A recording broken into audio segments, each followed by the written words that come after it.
Salut tout le monde, comment allez-vous? Moi ça va plutôt bien aujourd'hui. On se retrouve pour l'actu rap, c'est parti.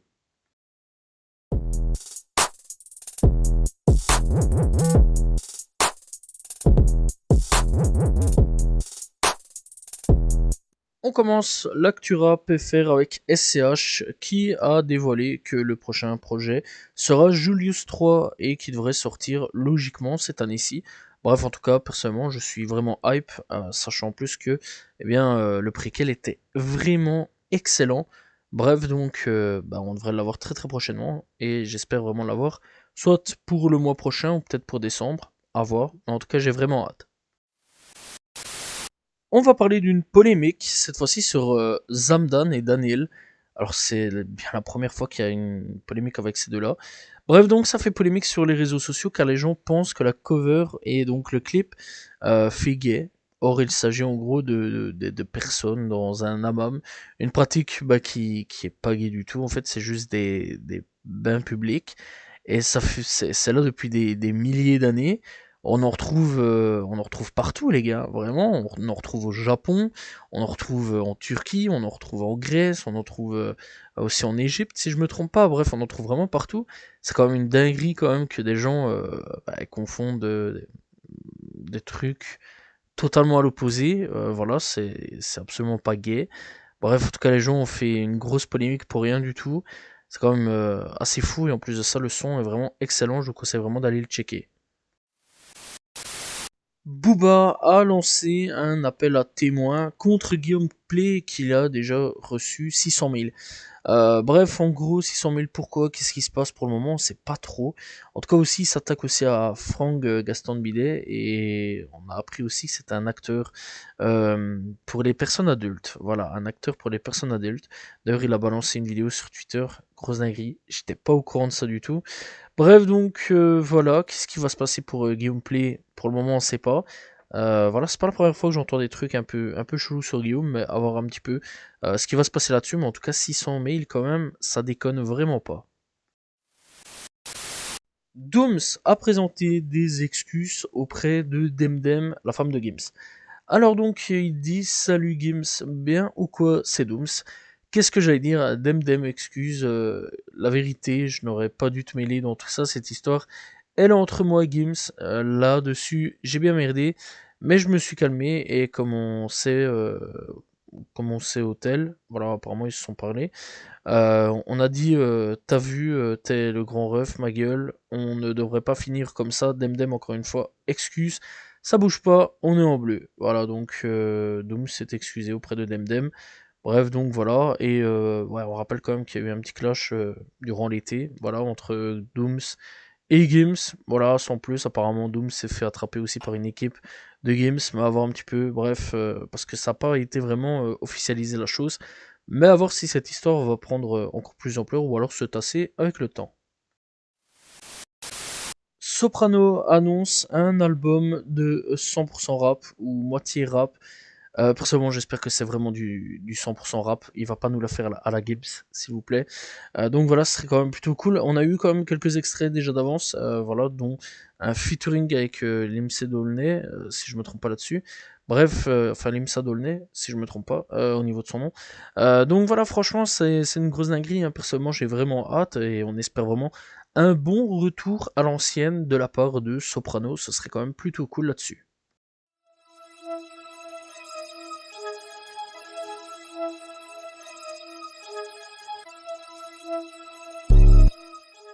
On commence l'actu rap avec une très bonne nouvelle comparée à ce qui va suivre, puisque Tory Lanez pourrait être libéré. La cour d'appel vient d'accepter la déclaration d'innocence de Tory, donnant au procureur 2 semaines pour y répondre. L'affaire fera l'objet d'une nouvelle enquête pour déterminer si Tory a été injustement poursuivi.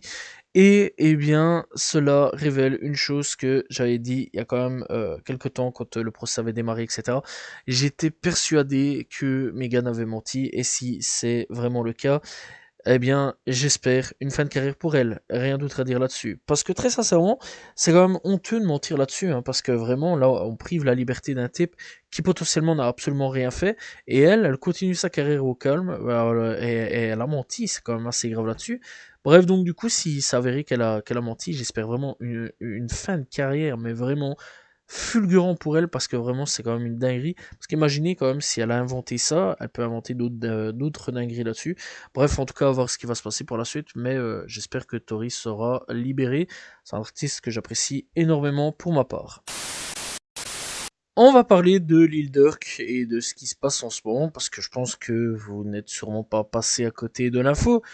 Tout est en train de tourner sur les réseaux sociaux. Alors, il faut savoir que jeudi 24 octobre, les autorités fédérales de Chicago ont arrêté 5 personnes, voilà, 5 donc personnes qui ont un rapport. Alors ça, il faut quand même remonter à quelques temps quand même, a un rapport donc au fait d'avoir tué le cousin de Quando Rondo. Et Quando Rondo, pourquoi il a été visé? C'est assez simple. Parce que l'Ultime a tué King Von. Et ouais, King Von, même s'il est plus là, fait encore parler de lui. C'est quand même une assez grosse dinguerie là-dessus. Alors donc, on rappelle que King Von donc a été tué par le pote l'Ultime donc le pote donc qui s'appelle l'Ultime donc de Quando Rondo. Voilà. Et donc par vengeance, ils ont décidé donc de buter Kondo Rondo. Donc voilà, il y a une prime sur sa tête, etc. Voilà. Et le truc, en fait, c'est que le commanditaire derrière tout ça, eh bien, c'est assez simple, c'est Lil Durk. Apparemment, c'est quand même une assez grosse dinguerie. Bref, donc il aurait donné des cartes donc de la société, etc. Ils ont payé des voitures, voyages en avion, etc. pour aller jusque Los Angeles, là où se trouvait Kondo Rondo, pour tirer dessus. Bref, ils ont eu donc le cousin de Quando Rondo, mais pas Quando Rondo, d'ailleurs il y a une célèbre vidéo là-dessus, où on voit Quando en train de hurler, etc. Ça, on l'a déjà vu, c'est quand même une assez grosse dinguerie. Et donc là-dessus, eh bien, c'est quand même assez fou, donc il y avait 5 hommes. Dans les 5 hommes, il y a donc 3 membres de OTF, dont un membre dans lequel on va parler un petit peu plus tard, et donc un petit peu plus tard là ici, et donc là-dedans, donc les 2 autres ont été engagés, mais bon, ça, on va pas trop parler là-dessus. Bref, donc il faut savoir que le rappeur, donc Lil Durk, lui, il a été arrêté en Floride, et donc il est accusé d'avoir commandité donc un assassinat, et donc c'est quand même assez chaud pour Lil Durk dans tout ça. Bref, il faut savoir aussi que Lil Durk, eh bien dans tout ça, eh bien lui, il a appris que ses potos s'étaient fait arrêter. Il a décidé de faire quoi? Eh bien, il a tenté de s'enfuir des USA avant son arrestation, donc il a eh bien réservé de vols pour la Suisse et Dubaï pour semer eh bien les pistes du FBI, etc.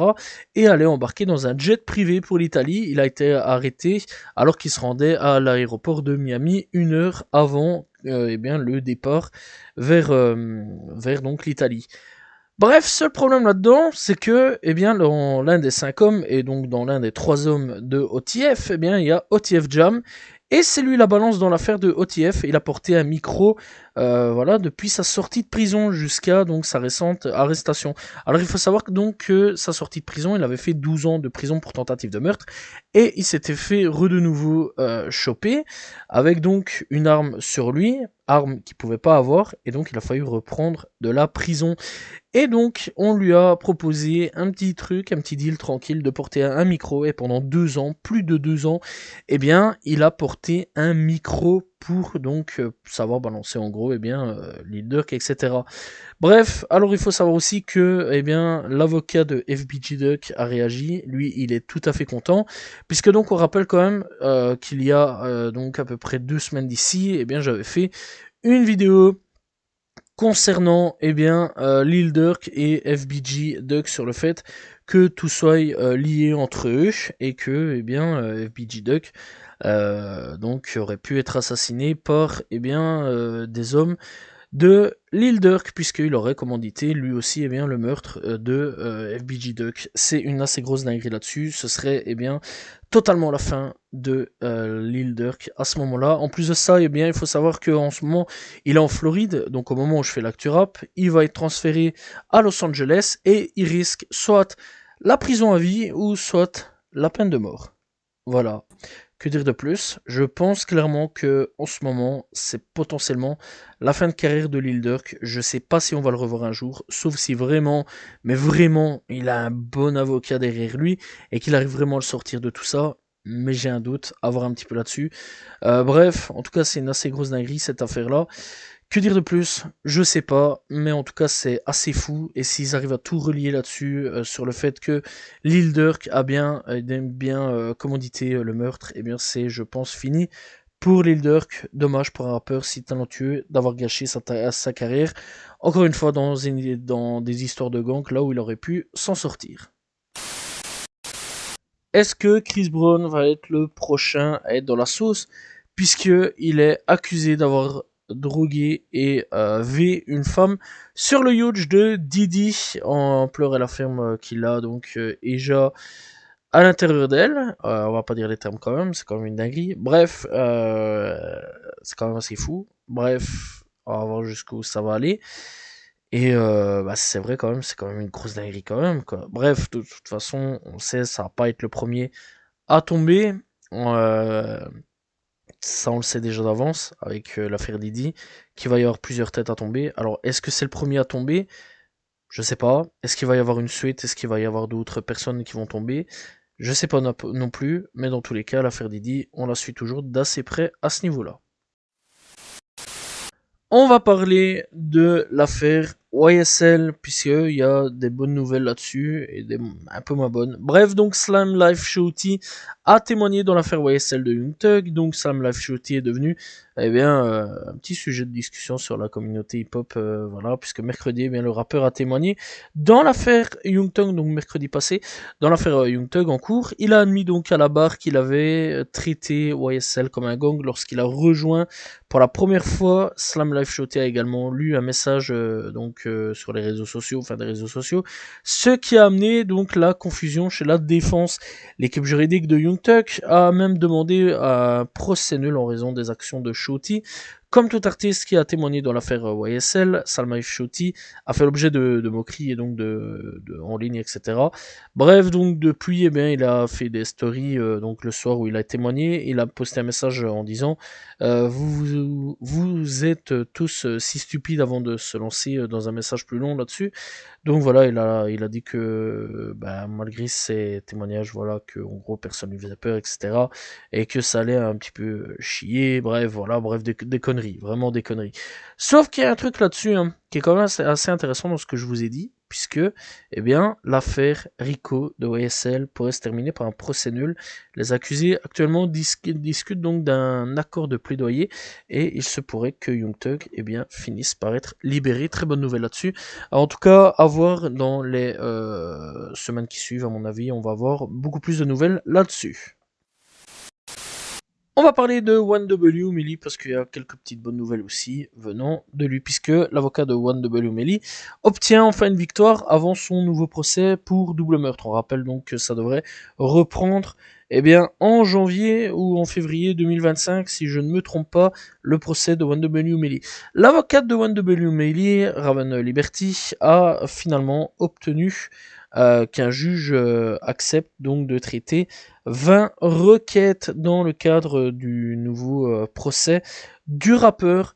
Pour un double meurtre présumé, comme l'a reporté NBC. Bref, donc une audience sur l'état d'avancement de l'affaire a eu lieu au tribunal mardi passé. Voilà, et donc Liberty en a profité de l'occasion pour se plaindre de la pléthore de requêtes pour laquelle elle a essayé en vain de fixer des audiences au cours des derniers mois. Bref, très bonne nouvelle là-dessus pour Melly, et dans tous les cas on suivra cette affaire d'assez près au niveau donc des nouveautés et donc de son procès qui devrait débuter en début d'année 2025.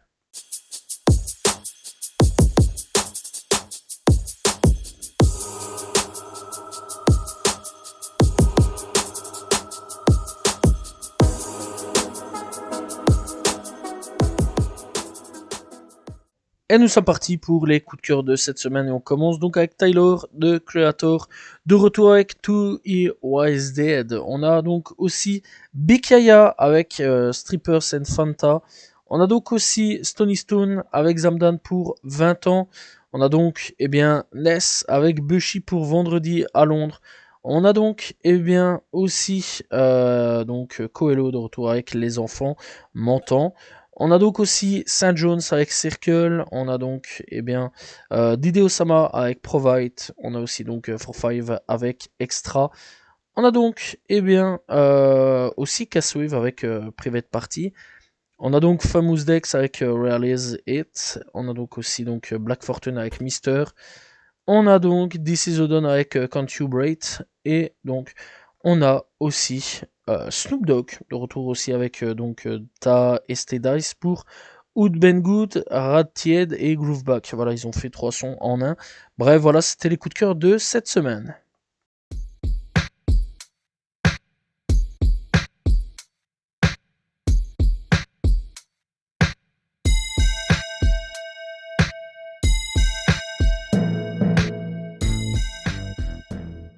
Découverte du jour, on va parler d'un rappeur, cette fois-ci pas américain les gars, on va parler d'un rappeur français, cette fois-ci on va parler donc de Skizzy.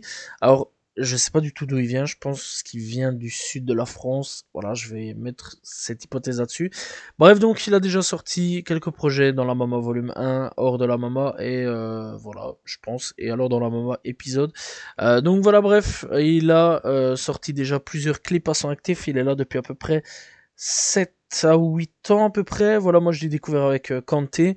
Voilà, il y a plein de clips disponibles sur YouTube, ça c'est quand même plutôt cool, il y a plein de singles, etc. N'hésitez pas donc à aller découvrir, donc encore une fois, Skizzy, disponible sur toutes les plateformes de streaming.